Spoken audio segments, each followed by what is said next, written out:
Good morning guys. Ito yung black cardinal guys. Dati maliliit to sila, ngayon lumaki na. Ito yung dahon.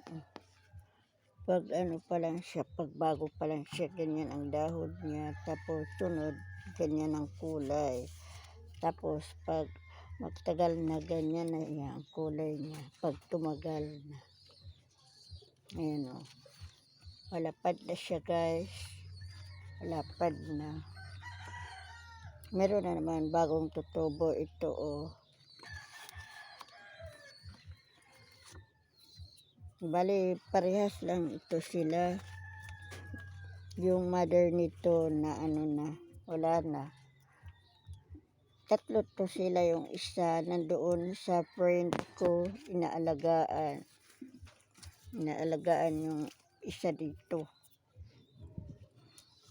Ngayon lumapad na din siya. Ang tagal-tagal nito na lumapad yung dahon niya. Buti lumapad na yung dahon niya. Hindi ko na lang siya pinansin. Ayun. Lumapad na din yung dahon niya guys. Ayan. Ang ganda na tingnan. Yung mother nito, ang bili ko 1.5. Dati sa nauuso pa yung halaman. Ngayon ayaw ko lang magkano na ngayon kasi hindi na gaanong uso yung halaman. Dati ang mamahal ng mga philodendron guys. Ngayon mura na lang. Kaya hindi ako nagbibinta. Pinababayaan ko na lang siya dito. Hindi na ako nagbibinta kasi mura na. Ito to guys, yung aglonema ko. Tinatanggal ko yung yung mga ganyan, yung bulaklak. Tinatanggal ko yun kasi nakakapayat yan sa halaman. Ito yung orchids ko. Maganda ang nito, bulaklak. Pag namulaklak maganda.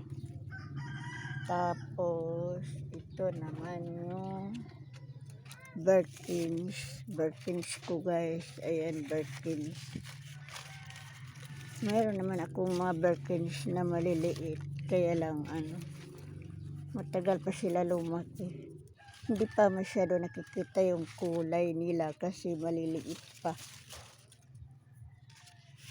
Bali, dalawa sila nandoon. Yung maliliit na Birkins, dalawa. Hindi pa sila masyado natatransfer sa nagsisiksikan pa sila dito guys. Kasi ginagawa pa nga yung house namin. Ito yung ko guys, yung rainforest. Ayun, ang lapad na ng dahon. Yan, rainforest yan.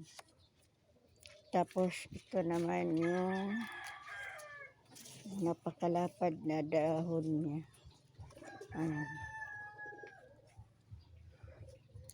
Ito yung albo ko.